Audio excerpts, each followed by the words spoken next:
Greetings, episode 273 of the club, and today I'm going to talk about the most important word in private practice. Okay, so can you guess what it is? Well, you don't have to guess because I'll tell you what it is. Not private practice, self-pay. Okay, two words, maybe, hyphenated maybe, point remains. It's really important. Okay, let's not split hairs on how many words, whether or not it's hyphenated. Self-pay. I cannot stress this enough. I feel like I'm going on about it all the time, but then I look back at my posts and what I've written about, and I probably don't go on about it enough.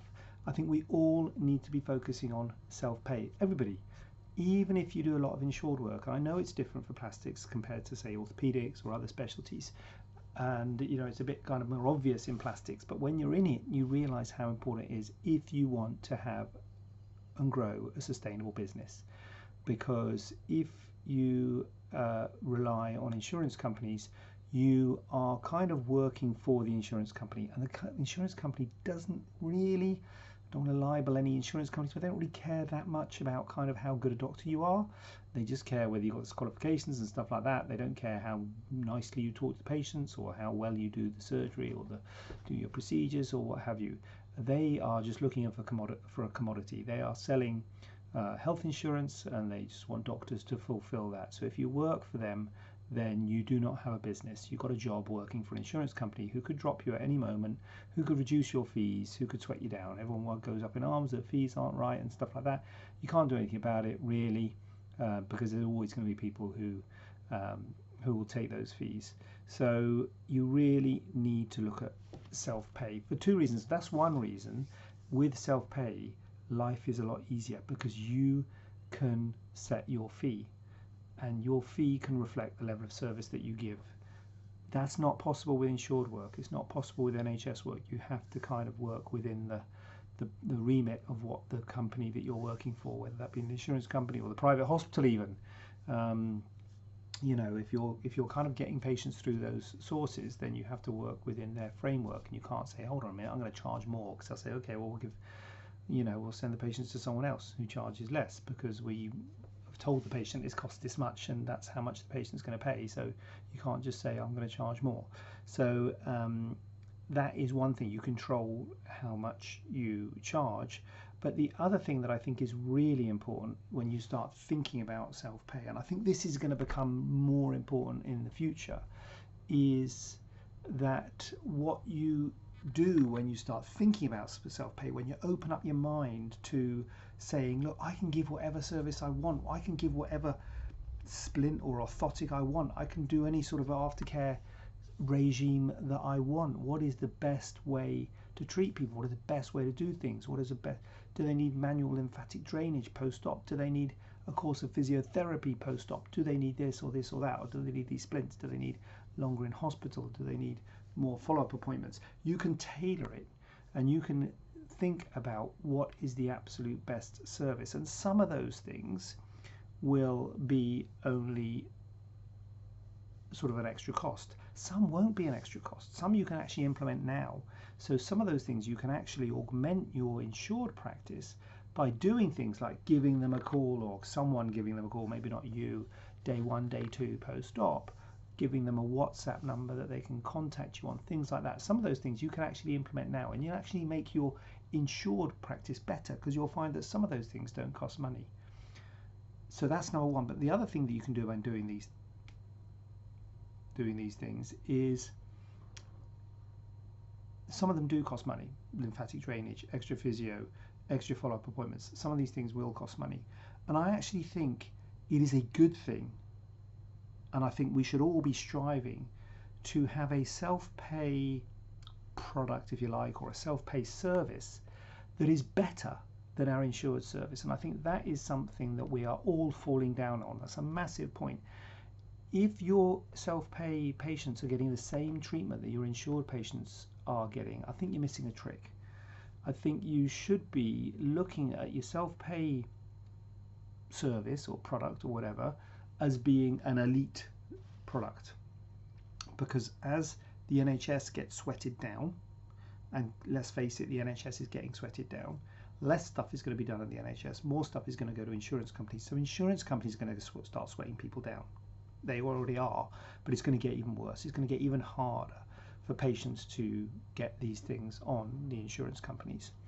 And you will find, or you might find, that if you have a service that's really good, a first-class premium service, which is your self-pay service, and that's what it should be. It should be the first-class lounge.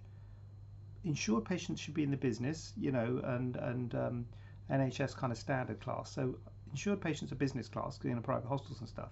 But the people in business class should be looking through the glass window at the people in first class, thinking, "Blimey, wow, look what they're getting." That's how it should be.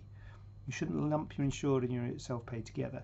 You should have a first-class premium service. And you might find that patients needing a hip replacement who might get it all insured and are getting sweated down by the insurance company because they've got to fill in all these forms and they've got to write all this stuff down. They've got to have a specific provider because the other provider isn't fee assured or whatever. If they see that actually there's a 15, 20,000, I don't know how much a self-pay joint costs, but there's a £20,000 option where you can see the consultant tomorrow. You can choose the hospital you want to go to. We've got a variety of prosthesis. You know, there's some kind of, you know, we have unlimited aftercare, where if it's insured, you have one aftercare follow-up. We have a package of physiotherapy care post-operatively. We maybe have people come to your home. I don't know. We have this call. We have this number that we have this package, and it's £20,000 all in. You might find that people will start gravitating towards that, even if they're insured. So even if people are insured, you might get that. Not to mention the people who aren't insured having a nice, clear, crisp package for self-pay. So many of us self-pay. What is it? £200 for a consultation. Okay, that's fine. £200. Blood test, 50 quid, 100 quid. X-ray, then it's 500 quid. Oh, you've got to come for a follow-up with the result of the X-ray or the result of the scan. That's another 100 quid. And it's just like, how much is your? Well, the opposite. What if I have a problem? There's this. And it's just absolutely shambolic. Who's going to go for that? No one's going to go for that. No one's going to go for that. Whereas if you say it's 20 grand, we do a joint, a knees of this, a hips this, 20. Oh, I don't even know what the numbers are, but just make the numbers work. It's transparent. It's 500 quid all in. That's a initial consultation, all the blood tests, any scans, any tests you need, results, you know, which can be a phone call or another consultation. Done. 500 quid. Not 200 quid for the consultation, then 300 quid for an X-ray, then 100 quid for the follow-up. That's just not good at all. You're not serving yourself. So many of us are not serving our self-pay patients, and I think it's moving forward.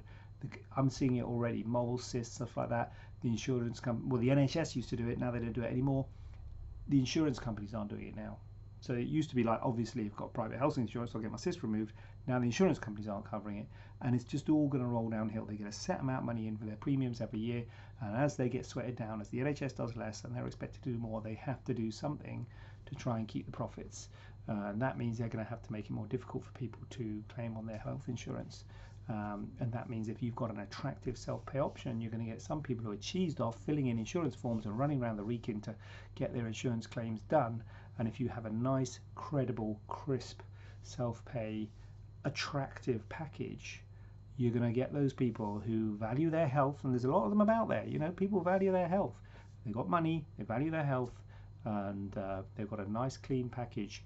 It is something that you, if you're not already working on, and I suspect you're not, because not many people are, is something you really need to think about working on and moving forward in the future, because I think it is going to become even more important, because I think the insurance company is going to struggle, and the self-pay market is going to grow.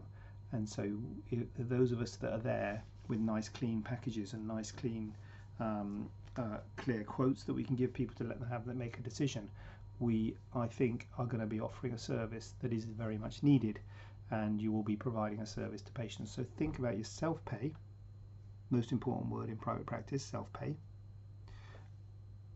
and think about how you can make it a premium service and separate it from your insured work and your kind of normal work that you're doing in the NHS. I mean, a lot of people doing what they do in the NHS is the same as what they do for their insured patients, is the same as what they do for their self-pay patients. And I'm not saying you should necessarily do different surgery, but you should have something around it that is different. You should have, look at different restaurants. It's not necessarily the food that's different between the restaurants. There's a lot more that's different about the restaurants.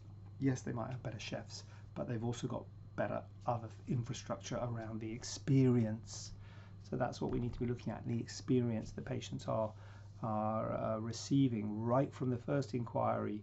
Any questions, consultation, questions after consultation, surgery, garments, post-op care, dressings, physios or OT or whatever is required after that, and all the follow-up afterwards. So all those things around the surgery is, I think, where the real improvements can come. There's often not a lot we can do within the surgery. There might be things around implants and stuff potentially, but there's often not an awful lot you can do around the procedure, because we're all doing the best procedures wherever we're doing it, in the NHS insured or private. We're all doing the best we can for our patients, but there's an awful lot around it that we can do, and that's where you need to focus, and that's what you need to work on.